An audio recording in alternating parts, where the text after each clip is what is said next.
नमस्कार दोस्तों, woven with Hariom में आपका हार्दिक स्वागत है अभिनंदन।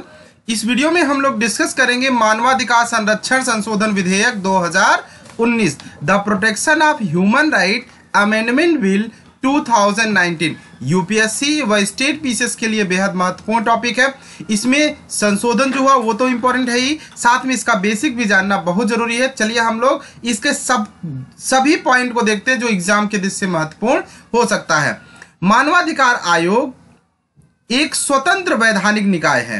ये क्या है? जब कथन कहीं देगा तो वहां पे ये एक पॉइंट ये बन सकता है, ठीक है। यह एक स्वतंत्र वैधानिक संस्था है जिसकी स्थापना मानव अधिकार संरक्षण अधिनियम 1993 के प्रावधानों के तहत 12 अक्टूबर 1993 को की गई थी। कब किया गया? 12 अक्टूबर 1993। कब स्टैब्लिश किया गया? 12 अक्टूबर 1993 को किया गया। इसका हेडक्वार्टर कहाँ है? मानवाधिकार आयोग का मुख्यालय कहाँ है? तो मानवाधिकार का आयोग का मुख्यालय है नई दिल्ली। जो छोटे एग्जाम होते हैं यूपीएससी तक में भी ऐसे पूछ लिया जाता है कि हेडक्वार्टर कहाँ है, तो आपको पता होना चाहिए इसका मुख्यालय नई दिल्ली में है। क्लियर? यह संविधान द्वारा दिए गए मानवाधिकारों जैसे जीवन का अधिकार, स्वतंत्रता का अधिकार, जीवन का अधिकार आर्टिकल 21 कहाँ दिया गया है? 21, और स्वतंत्रता का अधिकार आर्टिकल 19, समानता का अधिकार जो है आर्टिकल 14, ठीक है ना, 1914 की रक्षा करता, अर्थात गोल्डन ट्रायंगल जो बनता है, आर्टिकल जो गोल्डन ट्रायंगल बनता है उसकी ये रक्षा की बात करता है। 21, 19 एंड 14, 21, 19 एंड 14 को मिला दिया जाए तो क्या बना देता है? ये गोल्डन ट्रायंगल बनाता है। तो चलिए आगे बढ़ते हैं। उनकी रक्षा की बात करता है। अगर इन्हें समरी, अगर इसे दूसरे शब्दों में कहा जाए कि गोल्डन ट्रायंगल की हिफाजत करता है, उसके पावर को और बढ़ाने का काम करता है और उसके प्रहरी के रूप में कार्य करता है। किसके रूप में? और प्रहरी के रूप में क्या करता है? कार्य करता है। एग्जाम बहुत इंपॉर्टेंट है। अब इसके और पीछे चलते थोड़ा समझा जाए तो पेरिस सिद्धांत के आधार पर इस प्रस्तावित संशोधन से राष्ट्रीय आयोग के साथ साथ राज्य आयोगों को भी स्वायत्तता, स्वतंत्रता और बहुलवाद और मानव अधिकारों के प्रभावी संरक्षण तथा उनके संवर्धन करने हेतु बल मिलेगा। एक जो है सिद्धांत जारी किया गया, प्रिंसिपल जारी किया, जिसे पेरिस सिद्धांत के नाम से जाना जाता है। अब इसको मैं बता दूं पेरिस सिद्धांत है क्या पूरा, तो देखिए पेरिस सिद्धांत, ठीक है ना, 20 दिसंबर 1993 को, कब? 20 दिसंबर 1993 को संयुक्त राष्ट्र महासभा ने मानव अधिकारों के संरक्षण हेतु पेरिस सिद्धांत को अपनाया। कब अपनाया था मानवाधिकार ये संयुक्त राष्ट्र महासभा ने? तो आपको पता चल गया कि 20 जो है दिसंबर 1993 को। इसने दुनिया के सभी देशों को राष्ट्रीय मानवाधिकार संस्थाएं स्थापित करने के निर्देश दिया। भारत ने भी स्थापित किया। पेरिस सिद्धांत के अनुसार मानवाधिकार आयोग एक स्वायत्त एवं स्वतंत्र संस्था होगी। किसके अनुसार?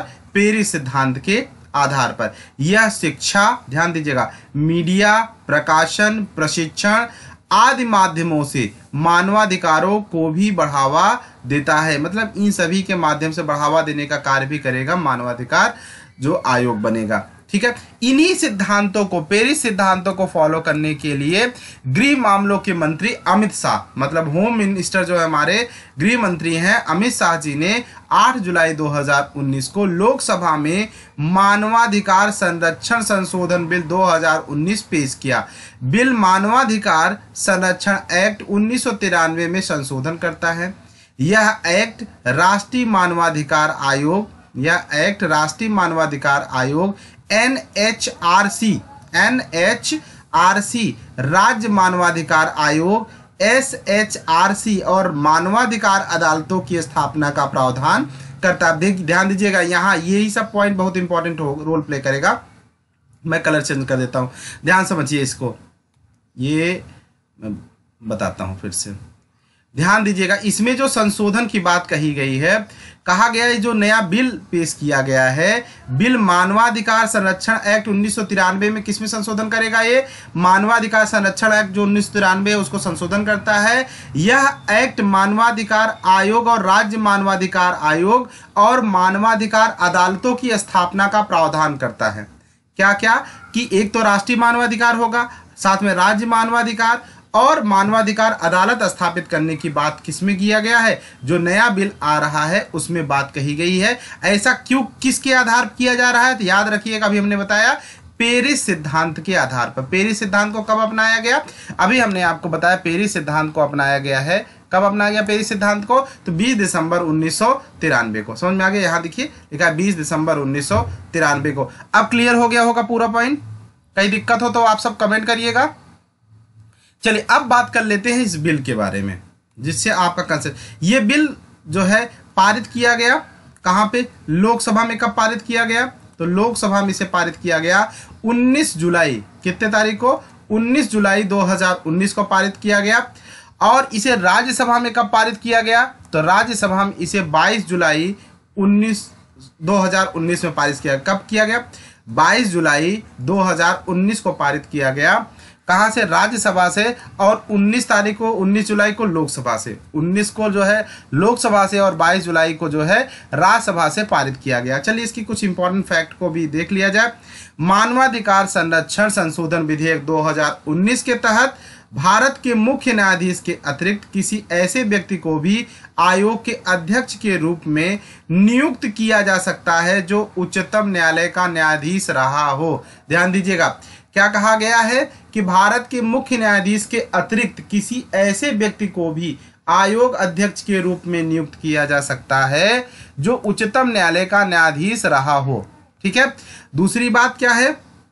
ये जो संशोधन भी बहुत इंपॉर्टेंट है। राज्य आयोग के सदस्यों की संख्या 2 से 3 किया जाएगा। कितना किया जाएगा? 2 से 3, जिसमें एक महिला सदस्य भी होगी। वेरी मोस्ट इंपॉर्टेंट पॉइंट है कि राज्य आयोग जो होगा इसमें इसकी संख्या 2 से 3 किया जाएगा और इसमें एक महिला का क्या कर दिया जाएगा? कंपल्सरी किया जा रहा है।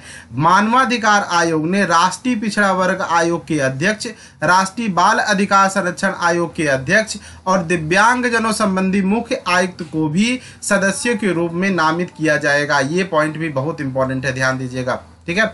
अगले पॉइंट की तरफ अगर बढ़ा जाए, राष्ट्रीय और राज्य मानवाधिकार आयोगों के अध्यक्षों और सदस्यों के कार्यकाल की अवधि को 5 वर्ष से कम करके 3 वर्ष किया जाएगा। कितना किया जाएगा? इसके कार्यकाल को 5 वर्ष से कम करके क्या किया जा रहा है? 3 वर्ष किया जाएगा। और ये पुनर्नियुक्ति के भी पात्र होंगे। मतलब जो कार्यकाल इनका 5 वर्ष था उसको कितना किया जाएगा? 3 वर्ष किया जाएगा। और एक ही बंदा री इलेक्ट भी हो सकता है, पुनः जो है नियुक्ति के लिए भी क्या होगा? वो पात्र होगा। ये समझिए। अगला प्रावधान समझिए कि बिल प्रावधान करता है कि केंद्र शासित प्रदेशों में मानवाधिकार से संबंधित कार्यों को केंद्र सरकार SHRC को सौंप सकती है। दिल्ली के मानवाधिकार संबंधी कार्य NHRC द्वारा किया जाएगा।